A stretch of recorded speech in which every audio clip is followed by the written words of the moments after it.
Good morning, my dear students. Welcome back to today's biology class. In the previous class, we are studying about the structure of the human heart.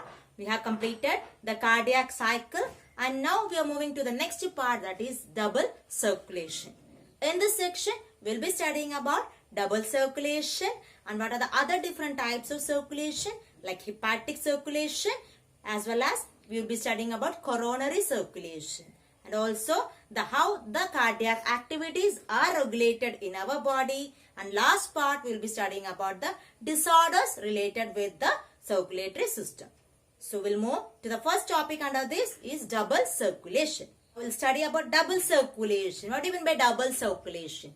Double circulation means it includes both pulmonary circulation as well as it includes systemic circulation. So the blood pumps twice through the heart, or the blood moves twice through the heart, and so we call it as double circulation. It includes pulmonary circulation and systemic circulation. We'll see what is pulmonary circulation and what is systemic circulation. We'll study about double circulation. As I told you, double circulation includes both pulmonary circulation as well as systemic circulation. So we'll see. From the lungs, the pulmonary vein carry oxygenated blood. Okay, from the lungs, the pulmonary vein will be carrying oxygenated blood. That means blood rich in oxygen is pumped to the left atrium. This is the representation of the hearts and these are the valves. Okay, that is from the lungs, the pulmonary vein carry oxygenated blood to the left atrium. From the left atrium, the blood is pumped into the left ventricle. And from the left ventricle, the blood is carried, oxygenated blood itself. Okay, the oxygenated blood is carried by aorta. Clear? From the left ventricle, the oxygenated blood is carried by the aorta. As you know, aorta is the largest artery. Okay, so it is carried, oxygenated blood is carried to the body parts. Okay, oxygenated blood is carried to the body parts for doing all the vital activities. Once all the activities, metabolic activities are completed, the blood gives out, the body parts pumps out deoxygenated blood. It will be pumping out deoxygenated blood. Okay. And from the body parts, the deoxygenated blood is carried by vena cava. As you know, there are superior vena cava as well as inferior vena cava. Superior vena cava pumps the blood to the superior anterior parts of the body and inferior the posterior parts of the body. So from the body parts, the vena cava will be carrying the deoxygenated blood to the right atrium. Are you able to see the arrows also? Okay. So it brings the blood to the right atrium. From the right atrium, the blood is pumped into the right ventricle. And from the right ventricle, the deoxygenated blood itself is carried by pulmonary artery to the lungs. And this process repeats. Okay, so from the lungs till this area we call it as pulmonary circulation. That is, lungs is involved in that. So we call it as pulmonary circulation. And if body parts are involved in the circulation, we call it as systemic circulation. So pulmonary circulation and systemic circulation together we call it as double circulation. The double circulation is very much essential or very much necessary. Is double circulation helps to separate the oxygenated blood and deoxygenated blood. It also helps to maintain a constant body temperature, and also double circulation helps to sustain the required amount of oxygen. That is, the oxygen demand and all can be maintained through the double circulation. So this is the beneficial points regarding the double circulation. Next, we will move to the next type of circulation, that is hepatic portal circulation. Type of circulation is called as hepatic portal circulation. Okay, in the hepatic portal circulation, it includes the portal veins. Portal veins are those veins which will be carrying the blood from one particular organ and then pumping the blood to another organ. That is, from organ to organ. If the circulation is taking place, we call it as portal system. So portal vein is the vein which carries blood from a particular organ and then sent it to the different organ. Instead of reaching to the heart, they will be sending in between the organs. So we call it as portal vein. So in case of hepatic portal vein, is a vein that carries the blood from the intestine. It carries the blood from intestine to the liver before it is delivered to the systemic circulation. Before it is delivered to the systemic circulation, that is between the two organs, that is from the intestine, the blood is pumped to the liver. So we call it as hepatic. Hepatic means what? Related to the liver. So hepatic portal vein that carries blood from the intestine to the liver, and this type of circulation we call it as hepatic portal circulation. Type of circulation is called coronary circulation. Coronary circulation includes coronary arteries and coronary veins. In our body we are having different types of coronary arteries as well as coronary veins are present. And in this type of circulation, you can see the circulation of the blood takes place from the cardiac muscle. Cardiac muscle, where it is present? Cardiac muscle is present in the heart region. Okay, you might have studied the structure of the cardiac muscle and all. Cardiac muscle is an involuntary muscle and it is cylindrical and branched in structure with faint striations. And some nuclei or some multinucleated or rarely uninucleus are present in between them. So, coronary circulation is a circulation of the blood from the cardiac muscle, and this type is called as coronary circulation. Since we have completed the double circulation, hepatic portal circulation as well as coronary circulation. Now we are going to the how the circulatory activities are regulated, that is the regulation of circulation or regulation of cardiac activity, and it is done by different components present in our body. We'll see how the regulation of the cardiac activity is taking place. As next we are going to study about the regulation of the cardiac activity or regulation of circulation.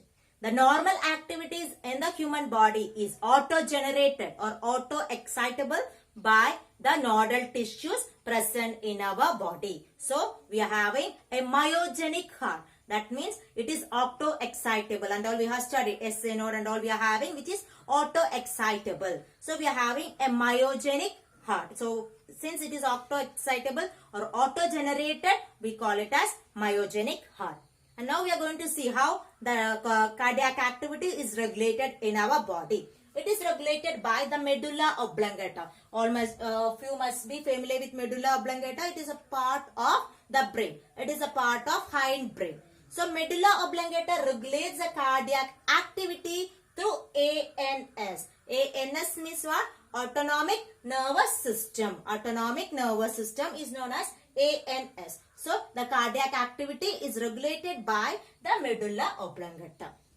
Second, sympathetic nerves are there. That also is a part of autonomic nervous system, consists of sympathetic nerves as well as parasympathetic nerves. So, the sympathetic nerves of the ANS, what it does is, it increases the heartbeat. It increases the heartbeat. It increases the strength of the ventricular contraction. It will increase the strength of ventricular contraction as well as increases the cardiac output. This point is important. What the sympathetic nerves are doing. Sympathetic nerves of ANS increases the heartbeat, increases the strength of the ventricular contraction as well as it increases the cardiac output.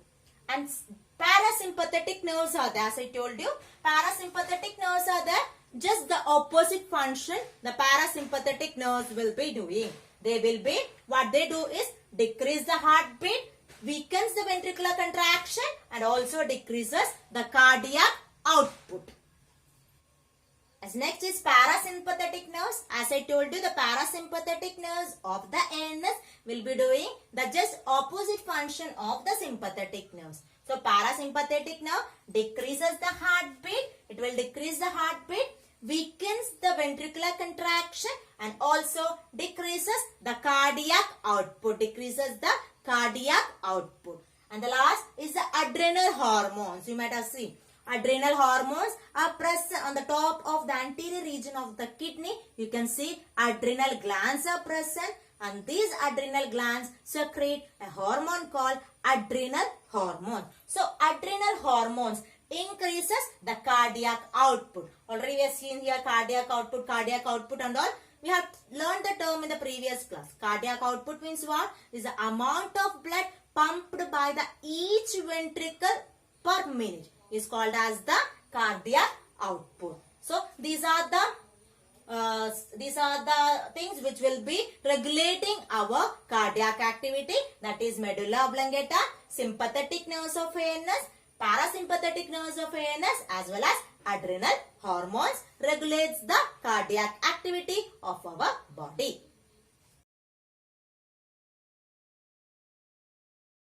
We are going to study about different disorders associated with the circulatory system. There are a number of disorders associated with the circulatory system, that is hypertension or high blood pressure, CAD, coronary artery disease, atherosclerosis, angina pectoris, heart attack are the different types of disorders associated with the circulatory system. So each one we'll study in detail, and the first one is about the hypertension, or it's also called as high BP.